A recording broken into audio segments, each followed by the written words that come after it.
আল্লাহ যাকে ইচ্ছা রাজত্ব দান করেন। কোনো এক দেশে নওশের নামে এক রাজা ছিল। সৈন্য সামন্ত, হাতি ঘোড়া, ধন সম্পদে তার কোনো তুলনা ছিল না। অঢেল সম্পদ, বিশাল সেনাবাহিনীর অধিকারী এ রাজার মনে বেশ অহংকার ছিল। পার্শ্ববর্তী রাষ্ট্রের ছোটখাট রাজা বাদশাদের সে মানুষ বলে মনেই করত না। তাঁর ছিল এক অপরূপা সুন্দরী মেয়ে।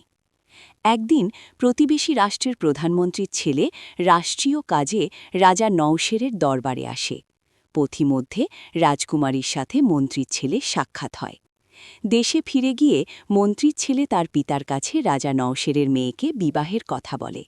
মন্ত্রী ছেলেকে বোঝানোর চেষ্টা করেন যে সে বাদশার মেয়ে। বাদশা নওশের তোমার মতো সাধারণ একজন মন্ত্রীর ছেলের নিকট তার মেয়ে বিয়ে দেবেন না। তাছাড়া সেই সোনার চামচ মুখে দিয়ে বড় হয়েছে, আর তুমি একজন মন্ত্রীর ছেলে মাত্র। তার চাহিদা তুমি পূরণ করতে পারবে না, ফলে সংসারে দুঃখ দুর্দশা নেমে আসবে। জীবনে কখনো সুখ পাবে না। তুমি এই মেয়ের কথা বাদ দাও, আমি তোমাকে অন্য জায়গায় ভালো ও সুন্দরী মেয়ে দেখে বিয়ের ব্যবস্থা করব। কিন্তু মন্ত্রীপুত্রের একই কথা, সে রাজকুমারীকেই বিয়ে করবে, অন্যথায় সে আত্মহত্যা করবে। ছেলের কথা চিন্তা করে মন্ত্রী রাজা নওশেরের নিকটে যান।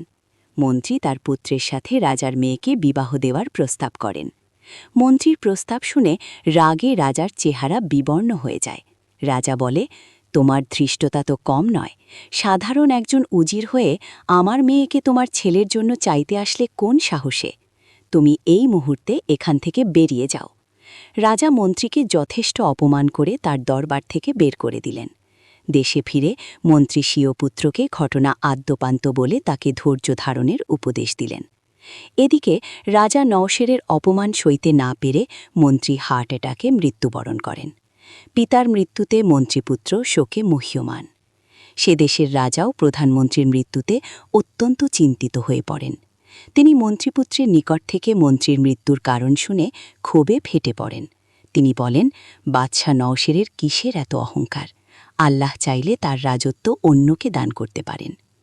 এর কিছুদিন পর বাদশাহ নওশের একদা কুরআন তেলাওয়াত করতে বসে সূরা আলে ইমরানের নিম্নোক্ত আয়াত পড়লেন। বলুন, হে আল্লাহ, তুমি সার্বভৌম শক্তির অধিকারী।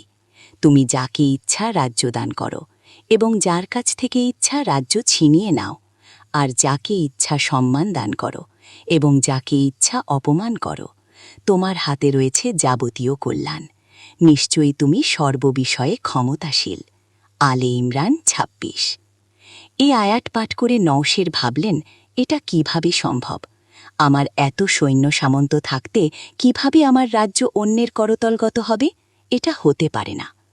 কিছুদিন পর রাজা নওশের পার্শ্ববর্তী রাজ্যের একটি এলাকা দখল করে নেন।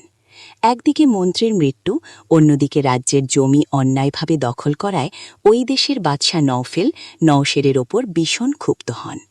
নওফেল তার বন্ধু রাজা পারভেজের সহযোগিতায় নওশেরের দেশ আক্রমণ করেন।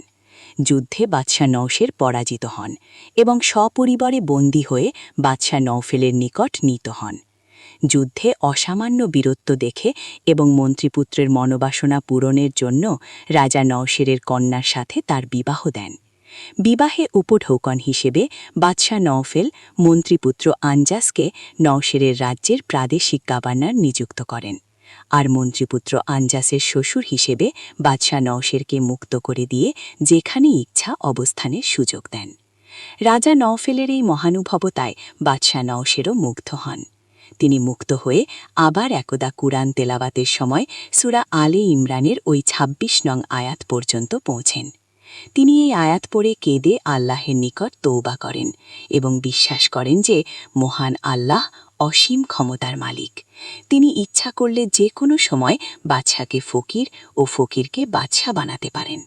শিক্ষা: আল্লাহ যাকে ইচ্ছা রাজত্ব দান করেন এবং যার নিকট থেকে ইচ্ছা রাজত্ব ছিনিয়ে নেন। তেমনি ধন সম্পদ, বিত্ত বৈভব, প্রভাব প্রতিপত্তি, মান সম্মান যাকে ইচ্ছা দান করেন, কিন্তু তা পেয়ে অন্যের প্রতি অত্যাচার অনাচার করা অনুচিত।